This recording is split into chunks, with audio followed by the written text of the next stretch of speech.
Oh my God, यो इनिसा बहिनीलाई 4जना केटाले बलात्कार गरी हत्या गरेका छन्। यिनीहरूलाई यतिकै छोड्न हुँदैन है। हाम्रो सरकारको ध्यान कता छ अनि हाम्रो पुलिस प्रशासनले यी 4जना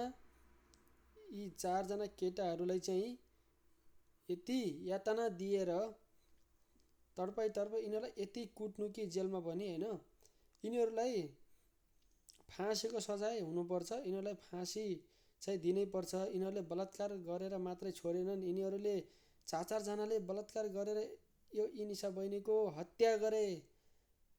यिनीहरूलाई चाहिँ यतिकै छोड्यो भने यस्ता घटना दिन प्रतिदिन घटेका छन्। त्यसैले यस्ता हत्यारालाई चाहिँ हामीले माफी दिनु हुँदैन। पुलिस प्रशासनले यिनीहरूलाई चाहिँ फाँसीको फैसला सुनाउनुपर्छ है त ल। यानि यो यस्ता घटनाहरू मात्रै नभएर निर्मलाको घटनापछि यहाँ सयौं नेपाली जेलीहरूको चाहिँ यस्ता घटना बलात्कारपछि हत्या भइरहेको छ।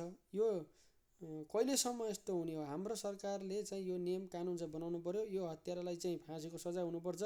यी बलात्कारीलाई यो पिसाब गर्ने ठाउँ काटेर यिनीहरूलाई नाङ्गेजार बनाएर रोडमा ल्याएर यिनीहरूको चाहिँ फाँसी हुने सिस्टम चाहिँ नेपालमा यो कानुन चाहिँ ल्याउनु पर्यो।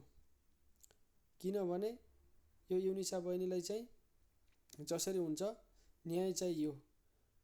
अब यो घटना फेरि नदोहोरियोस्, नदोहोऱ्याउनको निम्ति हामीले यी 4जना बलात्कारी हत्यारालाई चाहिँ बाँकी छोड्नुहुन्न। सरकारले गरेन भने जनता सबै मिलेर यिनीहरूलाई चाहिँ धुलो चटाउनुपर्छ, यिनीहरूलाई चाहिँ फाँसी दिनुपर्छ। यिनीहरूले 4जनाले बलात्कार गरेर यो नाबालिगलाई मार्न हुने, यिनीहरूलाई हामीले मार्न नहुने, यिनीहरूलाई पनि हामीले मार्नुपर्छ। यिनीहरूलाई यतिकै उम्किन दिनु हुँदैन। यिनीहरूलाई कसरी हुन्छ मार्नै पर्छ, फाँसी दिनै पर्छ। ल साथीहरू, यसमा के भन्नुहुन्छ तपाईँहरू?